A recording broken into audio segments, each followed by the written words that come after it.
आप लोगों ने लाइक तो कर ही दिया होगा, तो प्लीज लाइक कर दीजिएगा। तो देखो एक एक चीज हम डिटेल में पढ़ेंगे। सौर मंडल में पृथ्वी ये क्या है, तो यहाँ से बेसिकली आपको पता ही है कि सूर्यास्त के बाद आकाश को देखना कितना अच्छा लगता है। पहले मतलब चमकते हुए बिंदु दिखते हैं, फिर उनकी संख्या बढ़ जाती है जिसे हम काउंट भी नहीं कर सकते हैं।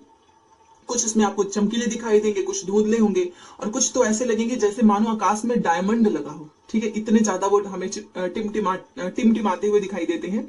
और हिंदी है और इंग्लिश वालों को प्रॉब्लम होती थी, इसलिए मैंने नोट्स को इंग्लिश हिंदी दोनों मीडियम में रखा है। ठीक है, ताकि किसी को दिक्कत ना हो। सेम आपको ज्योग्राफी में भी वैसा ही कराने की कोशिश करूंगी, अगर आप लोगों को पसंद आता है तो। अब इसमें क्या हुआ कि आप उनको ध्यान से देखेंगे तो पाएंगे कि इनमें से कुछ जो है टिमटिमाहट अन्य से अलग है, और ये बिना किसी टिमटिमाहट के चंद्रमा के समान चमकते हैं। अब यहाँ पर देखो ये वाला लाइन आपसे पूछा गया है, इन चमकीली वस्तुओं के साथ आप लगभग प्रतिदिन चंद्रमा को भी देखते हैं, अलग अलग समय पे अलग अलग शेप एंड अलग अलग स्थिति में दिखाई पड़ता है। आप पूर्ण चंद्रमा को लगभग एक महीने में एक बार देख सकते हैं। यह पूर्ण चंद्रमा वाली रात या फिर पूर्णिमा होती है। तो याद रखिएगा, जो फुल जो मून होता है ना, वो वाली जो नाइट होती है वो पूर्णिमा की रात होती है, और 15 दिन के बाद आप इसे नहीं देख सकते हो। यह नए चंद्रमा की रात्रि या फिर अमावस्या हो जाती है। तो पूर्णिमा अमावस्या, ये दोनों चीजें आपको याद रखना है। ऐसी रात में अगर आसमान साफ है तो आपने देखा होगा कई बार आपको बहुत ही क्लियर, जो इतनी ज्यादा एक तो रोशनी ही होती है चांद रात। क्या आपको इस बात पर आश्चर्य होता है कि हम दिन के समय चंद्रमा, जैसे कुछ लोग सोचते हैं ना कि चंद्रमा और जो बाकी जो चमकीली वस्तुएं वो क्यों नहीं दिखाई देती हैं, वो इसलिए क्योंकि सूर्य का प्रकाश इतना तेज होता है ना कि हमें वो दिखती ही नहीं है। और रात के समय में चमकने वाली वस्तुओं को हम दिन में इसलिए नहीं देख पाते हैं, वो रहती है। ऐसा नहीं है कि आपको चंद्रमा और बाकी तारे नहीं है, बट सूर्य का प्रकाश इतना तेज है कि वो छिप जाते हैं, हमें दिखाई नहीं देते हैं। अब ये क्वेश्चन पूछा था खगोलीय पिंड किसे कहते हैं। तो देखो खगोलीय पिंड जो है सूर्य, चंद्रमा तथा वे सभी वस्तुएं जो रात के समय में आपको आसमान में चमकता हुआ दिखाई देगा, उसे कहते हैं खगोलीय पिंड। और ये वाली लाइन पूछी गई है, स्टेटमेंट में पूछता है। वन लाइनर का तो जमाना ही खत्म हो चुका है सीटेट में, इसलिए डिटेल में चीजें आपको पढ़नी होगी। ये अभी ये भी कम है, ये देखिए एक एक पैराग्राफ के इतने इतने लेंथी क्वेश्चंस पूछता है सीटेट, समझ सकते हैं आप, इसलिए डिफिकल्ट हो गया है। कुछ खगोलीय पिंड बड़े आकार वाले तथा गर्म होते हैं। ये गैसों से बने होते हैं और इनके पास अपनी ऊष्मा तथा प्रकाश होती है, और ये बहुत बड़ी मात्रा में इसे उत्सर्जित भी करते हैं। इसको कहते हैं हम तारे। ठीक है, तो खगोलीय पिंड तारा। अब सूर्य क्या है, वो भी तो एक स्टार है, तो सूर्य भी एक तारा है। ओके, चलिए अगला देखते हैं। अब ये आप एक बार फोटोज देखिए, ये ध्रुव तारा, संकेतक तारे दिख रहे हैं, और ये उत्तर दिशा में इंगित होता है। ये वाला प्रश्न पूछा हुआ है ध्रुव तारा। अब रात के समय हम जब देखते हैं तो हमको अनगिनत तारे जो हैं सूर्य के समान ही होते हैं, लेकिन वो हमसे इतनी ज्यादा दूरी पे है ना कि हम लोग उनके ऊष्मा या प्रकाश को महसूस नहीं कर पाते हैं, तथा भी बहुत ही छोटे दिखाई देते हैं। ऐसा नहीं है कि वो बहुत ही छोटे, वो हमसे बहुत ज्यादा दूरी पे हैं, इस वजह से हमको बहुत ही छोटे दिखाई देते हैं। हमने ध्यान भी दिया है कि कुछ दूरी से देखने पर हमको सभी वस्तुएं छोटी ही दिखाई देती हैं। जैसे कि आप हवाई जहाज को देख लो, इतना बड़ा होता है बट आसमान में कितना छोटा सा हमें दिखता है। वही हाल है इनका भी, तारों का भी। तो रात्रि में आसमान की ओर देखते समय आप तारों के विभिन्न समूहों द्वारा बनाई गई विविध आकृतियों को देख सकते हैं। ये नक्षत्र मंडल कहलाते हैं। ठीक है, और ये वाली लाइन प्लीज याद रखना, ये पूछा हुआ है, नक्षत्र मंडल किसे कहते हैं, तारों के विभिन्न समूह के द्वारा जो आकृति बनती है। अर्सा मेजर या फिर बिग बियर इसी प्रकार का एक नक्षत्र मंडल है। ठीक है, तो ये नाम पूछता है बिग बियर। बहुत आसानी से इसको आप पहचान सकते हो, ये नक्षत्र मंडल है जिसे हम सप्त ऋषि बोलते हैं, मतलब 7 ऋषि संत। और ये ना 7 तारों का समूह है, जो कि नक्षत्र मंडल अर्सा मेजर का ही भाग है। आप इसे काउंट कर सकते हो। तो एक तरीके से आपसे पूछेगा नक्षत्र मंडल किसे कहते हैं, बिग बियर किसका है, और मतलब अर्सा मेजर या फिर बिग बियर इसी प्रकार का नक्षत्र मंडल है, और ये 7 तारों का समूह होता है। ठीक है, बस ये नहीं पढ़ना है, 7 तारों का समूह है और ये अर्सा मेजर का भाग है। प्राचीन समय में लोग रात्रि में दिशा का निर्धारण तारों की सहायता से करते थे। उत्तरी तारा उत्तर दिशा को बताता है और इसे कहते हैं ध्रुव तारा। और यही वाली लाइन पूछी हुई है, ये देखिए ये है हमारा ध्रुव तारा, क्योंकि उत्तर दिशा में ही जो है दिखाई देता था। तो इससे पहले के लोग ऐसे अंदाजा लगाते थे कि अच्छा ये है उत्तर दिशा। ठीक है, ध्रुव तारे से। तो ये याद रखना है, जिसे हम ध्रुव तारा कहते हैं। और ये प्रश्न पूछा है, यह आसमान में हमेशा एक ही स्थान पर रहेगा, तो इसलिए आप इसको आसानी से पहचान सकते हो, और सप्तऋषि की सहायता से ध्रुव तारे की स्थिति को जान सकते हैं, जैसा कि आपको फोटो में मैंने दिखाया है। सप्तऋषि मंडल के संकेतक तारों के आपस में मिलाते हुए एक काल्पनिक रेखा खींची जाए एवं उसको आगे की ओर बढ़ाया जाए तो यह ध्रुव तारे की ओर इंगित करेगा। मतलब ये देखिए, जो सप्तऋषि है ना, ये रहे, ये है 2 2 4 2 6 7। तो ये जो 7 तारे हैं, अगर आप इस पे ऐसे काल्पनिक रेखा खींचें तो ये जो एकदम स्ट्रेट लाइन जाएगी ना, वही होगा उत्तर दिशा और वो होगा ध्रुव तारा। ठीक है, तो इस तरीके से हम इसको जो है आगे की ओर बढ़ाएंगे तो हम ध्रुव तारा को आराम से देख सकते हैं। और कुछ खगोलीय पिंडों में अपना प्रकाश और उष्मा नहीं होता है, तो वे तारों के ही प्रकाश से प्रकाशित होते हैं और उसे हम कहते हैं ग्रह। याद रखिएगा, ये क्वेश्चन कई बार पूछा गया है कि प्लेनेट हम किसे कहते हैं, तो जिनके पास अपनी खुद का कोई लाइट, कोई उष्मा नहीं है, वो तारों के ही प्रकाश से दिखाई देते हैं, उसे हम कहते हैं ग्रह। ग्रह जिसे आप प्लेनेट ही कहते हो, ग्रीक भाषा के प्लेनेटाइल शब्द से बना है, जिसका अर्थ होता है परिभ्रमक, अर्थात चारों ओर घूमने वाले। ठीक है, मतलब ये ग्रह जो है चारों ओर घूमते हैं। पृथ्वी हम जिस पर रह रहे हैं वो भी तो एक ग्रह है ना, इसका अपना खुद का प्रकाश उष्मा नहीं होता है, उसे हम कहते हैं ग्रह। से ध्यान रखिएगा। तो जो हमारा अर्थ है जिसपे हम रह रहे हैं वो भी एक प्लेनेट है और ये अपना संपूर्ण प्रकाश और उष्मा सूर्य से लेता है, क्योंकि वैसे भी ग्रह के पास नहीं होता है। जो पृथ्वी के सबसे नजदीक का तारा है, पृथ्वी को बहुत अधिक दूरी से, जैसे चंद्रमा से देखने पर यह चंद्रमा की तरह ही चमकती हुई प्रतीत होगी। ठीक है, चलो अब ये ना कुछ इंपॉर्टेंट है, ये वाला इसे देखिएगा। ये प्रश्न पूछा हुआ है, बृहस्पति, शनि तथा यूरेनस के चारों ओर छल्ले हैं। ठीक है, रिंग्स हैं, ऐसे ऐसे भी दिखाऊंगी मैं आपको। ये छल्ले विभिन्न पदार्थों के असंख्य छोटे छोटे पिंडों से बनी पट्टियां हैं। पृथ्वी से इन छल्लों को शक्तिशाली दूरबीन की सहायता से देख सकते हैं। तो छल्लेदार ग्रह पूछता है तो बृहस्पति, शनि, यूरेनस। अभी इसको हम फोटोज के थ्रू देखेंगे, इसमें होगा ही, एक मिनट देखती हूँ। हाँ ये रहा, ये देखिए, आप ये फोटो देख सकते हो, ये आपका शनि है, ये छल्ले आप देख सकते हैं।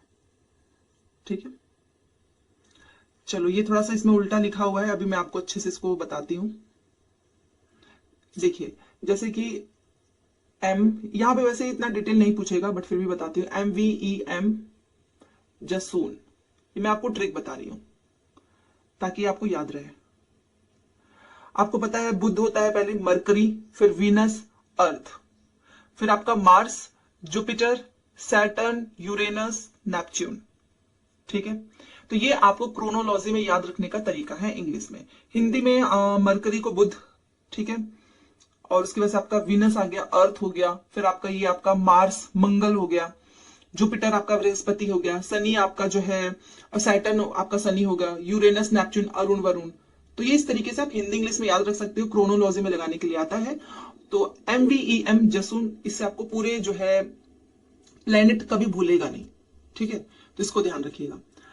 चलो अब यहां पर देखो, तो हमने ग्रह देख लिया, तारे देख लिए, अब यहां से आएगा हमारा उपग्रह, आगे आएगा। तो नेक्स्ट उसके बाद से देखिए, आसमान में दिखने वाला चंद्रमा क्या है, एक उपग्रह है। ठीक है, चंद्रमा, पृथ्वी हमारा प्लेनेट है, चंद्रमा एक उपग्रह है और यह हमारी पृथ्वी का सहचर है तथा इसके चारों ओर चक्कर लगाता है। ठीक है, तो याद रखना कि ये हमारे पृथ्वी का सहचर है और पृथ्वी के चारों चक्कर लगाता है। हमारी पृथ्वी के समान 7 अन्य ग्रह हैं जो सूर्य से प्रकाश और उष्मा प्राप्त करते हैं।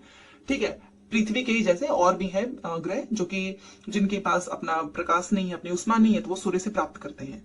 और उनमें से कुछ के पास अपने चंद्रमा भी है। ठीक है, उनके खुद के चंद्रमा भी है, ऐसे भी ग्रह हैं। ओके, तो यहां पर हमने देख लिया। और यहाँ पर जो है सूर्य देवता को जो है, अगर आपने देखा होगा कहानी वगैरह में, तो एक देवता के रूप में भी हम इसको बोलते हैं, मतलब पूजा वगैरह भी होती है। और सौर शब्द का अर्थ ही होता है सूर्य से संबंधित, इसीलिए हम इसको सूर्य के परिवार मतलब सोलर मंडल कहते हैं।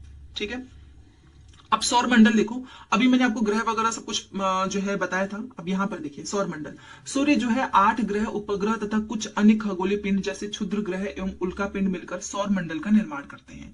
उसे हम कहते हैं, सौर परिवार का नाम देते हैं और जिसका मुखिया है सूर्य। तो ये आपका सौर मंडल। सौर मंडल किनसे बना है? 8 ग्रह, उपग्रह और कुछ अन्य खगोलीय पिंड, क्षुद्र ग्रह, उल्का पिंड, ये सब मिलकर जो है सौर मंडल का निर्माण करते हैं। ठीक है, अब सबसे पहले सूर्य देखिए, सूर्य जो है वो सौर मंडल के केंद्र में है, एकदम बीच में है। यह बहुत बड़ा है और अत्यधिक गर्म गैसों से बना हुआ है। इसका खिंचाव बल इससे सौर मंडल को बांधे रखता है। जो इसका खिंचाव बल है ना, वही इसको सौर मंडल में बांधे रखता है। सूर्य सौर मंडल के लिए प्रकाश एवं ऊष्मा का एकमात्र स्रोत है, लेकिन हम इसकी अत्यधिक तेज ऊष्मा को महसूस नहीं करते हैं, क्योंकि सबसे नजदीक का तारा होने के बावजूद यह हमसे बहुत दूर है। मतलब अगर आप देखो, हमारी जो हम जिस पे रह रहे हैं वहां से लगभग जो सूर्य है वो 15 करोड़ किलोमीटर दूर है, इतना दूर है। फिर भी कितनी ज्यादा गर्मी लगती है, सोचिए, इतनी ज्यादा इसकी प्रकाश उष्मा हमें मिलती है, इतना दूर है फिर भी। ठीक है, तो ये हो गया आपका सूर्य। अब यहाँ पर आपको कुछ चीजें बताने से पहले ये मैं आपको दिखाना चाहूंगी, ये वाला एक बार आप देख लीजिएगा।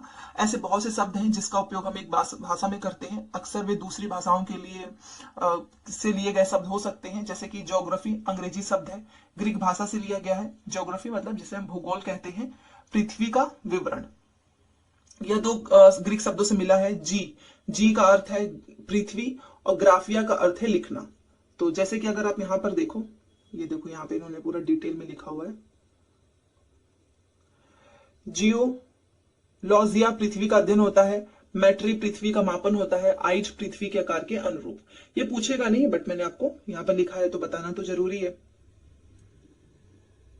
अब ये देखिए, रात में आसमान को देखकर मनुष्य हमेशा से मोहित हुआ है। खगोलीय पिंड और उनकी गति के संबंध में अध्ययन करने वालों को खगोल शास्त्री कहते हैं। तो प्रश्न पूछता है खगोल शास्त्री किसे कहते हैं? तो जो लोग खगोलीय पिंड और उनकी गति का अध्ययन करते हैं।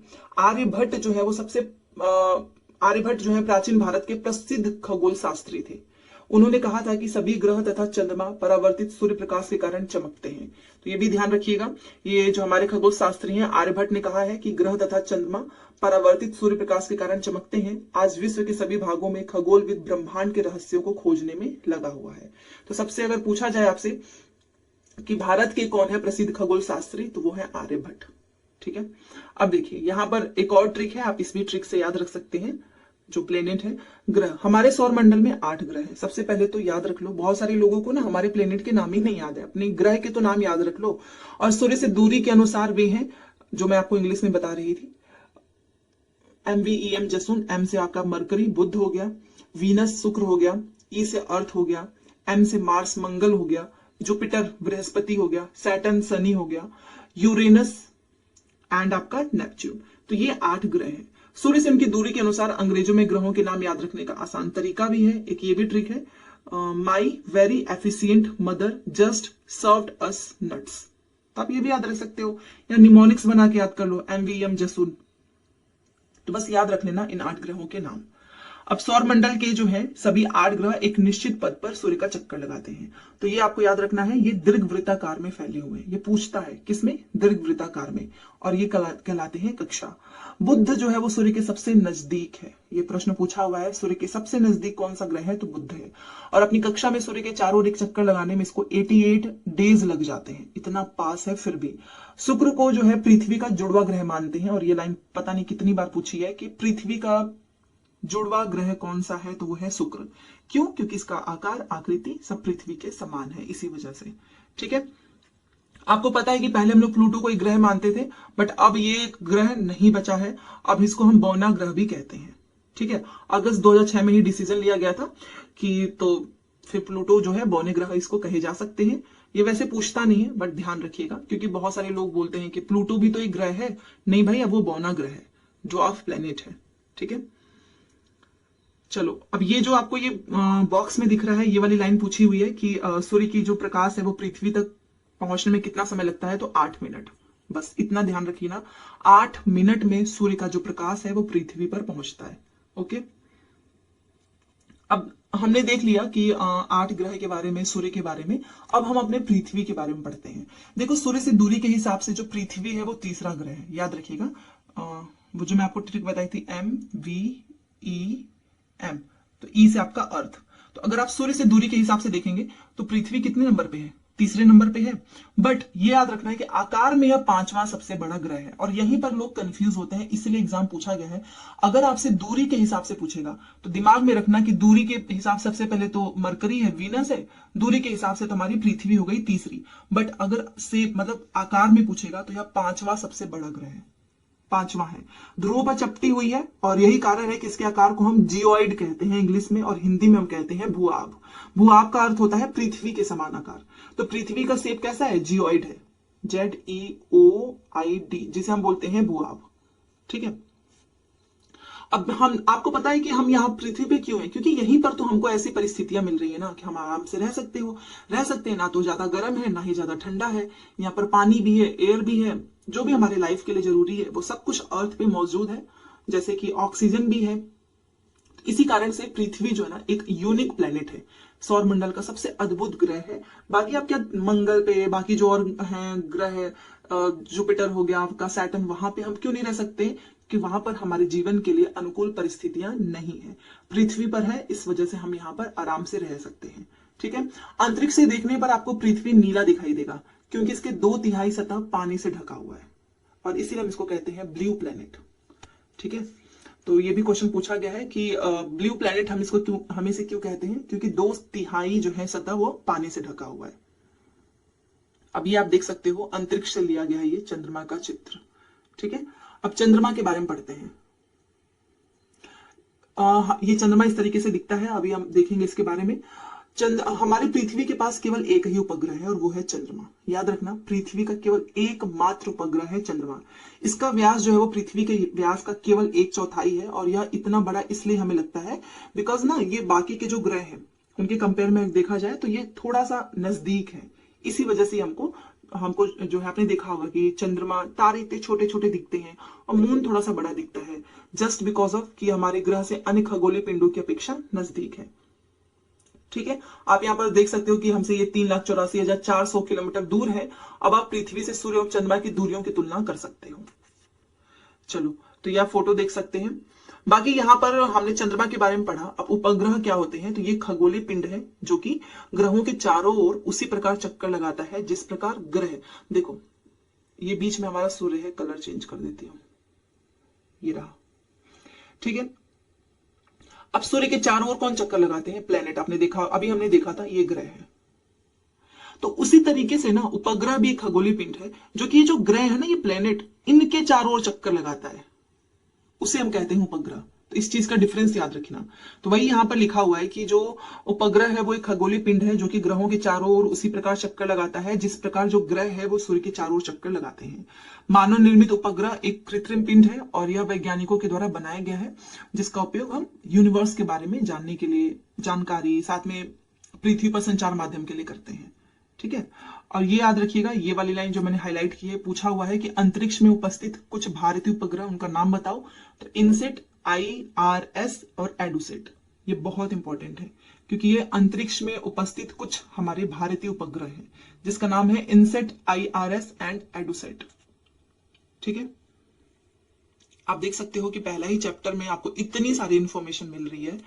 चंद्रमा पृथ्वी का एक चक्कर लगभग 27 दिन में पूरा करता है। लगभग इतने ही समय में वह अपने अक्ष पर भी एक चक्कर पूरा कर लेगा, और पृथ्वी का चक्कर लगाने में 27 डेज का समय लगता है। इसके परिणाम स्वरूप पृथ्वी से हमें चंद्रमा का केवल एक ही भाग, आपको पूरा तो नहीं दिखता ना, केवल एक पोर्शन ही दिखता है। चंद्रमा की परिस्थितियां जीवन के अनुकूल नहीं है। इसकी सतह पर पर्वत, मैदान और गड्ढे हैं जो कि चंद्रमा की सतह पर छाया बनाते हैं। पूर्णिमा के दिन चंद्रमापन की छाया को आप देख सकते हो। तो अगर आपसे पूछे कि पृथ्वी का चक्कर कितने दिन में लगाता है, 27 डेज में। तो ये आपने देख लिया चंद्रमा के बारे में। तो चंद्रमा पे हमारी लाइफ नहीं है, बिकॉज वहां पे जो चीजें चाहिए हमें वो मौजूद नहीं है, और इसका हमको एक पोर्शन दिखता है। अब ये क्षुद्र ग्रह देखिए, जैसे हम इंग्लिश में एस्टेरॉइड कहते हैं, तारे हो गए, ग्रह, उपग्रह, इनके अतिरिक्त असंख्य छोटे पिंड भी सूर्य के चारों ओर चक्कर लगाते हैं। आपने देखा, सूर्य के चारों ग्रह घूमता है, ग्रहों के चारों ओर उपग्रह है, और जो क्षुद्र ग्रह है वो भी जो है, छोटे पिंड भी जो है सूर्य के चारों ओर चक्कर लगाते हैं, और इसे हम कहते हैं क्षुद्र ग्रह। सब एक दूसरे के पीछे चक्कर लगा रहे हैं, और ये मंगल और बृहस्पति की कक्षाओं के बीच में पाए जाते हैं। और ये क्वेश्चन पूछा हुआ है, इसको याद करने का ट्रिक देख लो, MVEM, जसून। अब देखो, यहां पे 4 हो गए, यहां पे 4 हो गए, और ये बीच में होते हैं। तो ये M का हो गया आपका मार्स, और J का हो गया आपका जुपिटर। मतलब मंगल और बृहस्पति की जो कक्षाएं है ना, इसके बीच में पाए जाते हैं ये क्षुद्र ग्रह। तो याद रखिएगा। तो इस तरीके से आप फोटोज के थ्रू अपने दिमाग में फिट कर लेना, ताकि कभी भूले ना। जब भी आपसे पूछेगा कि क्षुद्र ग्रह जो है किन की कक्षाओं के बीच में चक्कर लगाते हैं, तो दिमाग लगा लेना, MVEM का लास्ट M है, और जसून का पहला J है। तो हो गया हमारा मंगल और बृहस्पति के बीच में। ठीक है। तो क्षुद्र ग्रह किसे कहते हैं ये आपको पता चल गया, और ये मंगल और बृहस्पति की कक्षाओं के बीच में पाए जाते हैं। वैज्ञानिकों के अनुसार क्षुद्र ग्रह जो है ग्रह के ही भाग होते हैं, जो कि बहुत वर्ष पहले विस्फोट के बाद ग्रहों से टूटकर अलग हो गए। ठीक है। तो ये भी एक ग्रह का ही हिस्सा है। अब हमने देखा एस्टेरॉइड, अब हम देखेंगे मीटेरॉइड, उल्कापिंड। आप ये फोटो देख सकते हो मिल्की वे आकाश गंगा का। पहले इसको कंप्लीट करें, उल्कापिंड। सूर्य के चारों चक्कर लगाने वाले पत्थरों के छोटे छोटे टुकड़ों को हम उल्कापिंड कहते हैं। ये भी सूर्य के ही चारों ओर है, बट जो छोटे छोटे पीसेस होते हैं ना, उनको हम कहते हैं उल्कापिंड। और कभी कभी ये उल्कापिंड पृथ्वी के इतना पास आ जाता है कि उनकी प्रवृत्ति जो है वो पृथ्वी पर गिरने की हो जाती है, और इसी दौरान वायु के साथ फ्रिक्शन होता है, और जैसे ही वायु के साथ घर्षण होगा ना, वो गर्म होकर जल जाएगा। फिर आपको एक लाइट दिखती है ऊपर, और हम सोचते हैं कि अरे जल्दी से विश मांग लेते हैं कि नौकरी लग जाए, बस पूरा हो जाए। बट वो क्या है, वो उल्का पिंड है, वहां से कोई विशेष आपकी पूरी नहीं होने वाली है। वो इसलिए चमकता है बिकॉज वो वायु के साथ फ्रिक्शन हो रहा है, और जैसे ही वायु के साथ फ्रिक्शन होगा वो गर्म होकर जल जाता है।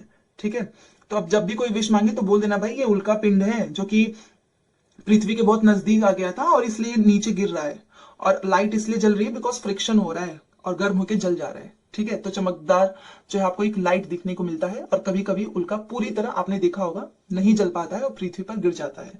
इतना हैवी होता है जिस वजह से गड्ढे बन जाते हैं।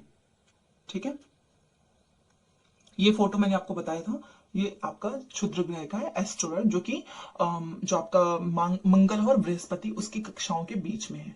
ठीक है, उल्कापिंड भी हो गया। अब ये देखो, क्या आपने तारों वाले खुले आकाश में एक ओर से दूसरी ओर तक फैली चौड़ी सफेद पट्टी की तरह एक चमकदार रास्ते को देखा है? यह लाखों तारों का समूह होता है। ये देखिए, ये व्हाइट कलर का है, इसमें लाखों तारे होते हैं, और इसी को हम कहते हैं मिल्की वे, आकाश गंगा। ठीक है, हमारा सौर मंडल इस आकाश गंगा का ही एक भाग है।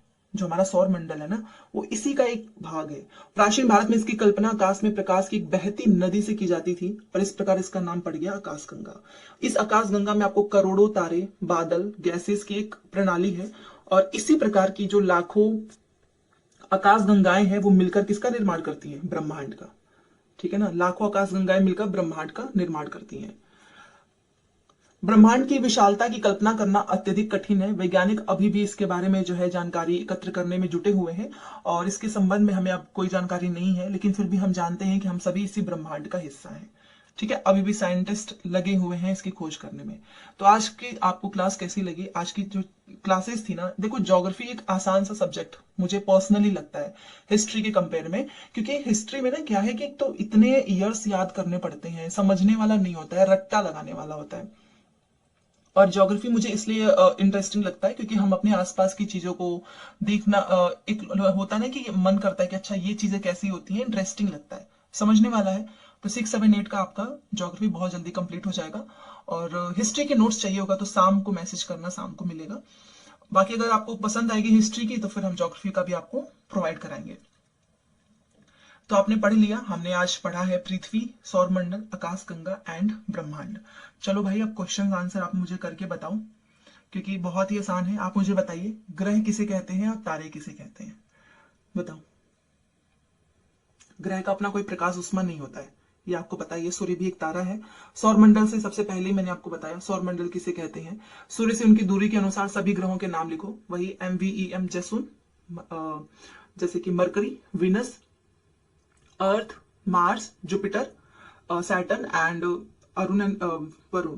बाकी पृथ्वी जो है, अगर सूर्य से दूरी के अकॉर्डिंग पूछेगा तो तीसरे नंबर पे है, और आकार में 5वें नंबर पे है। ये याद रखना।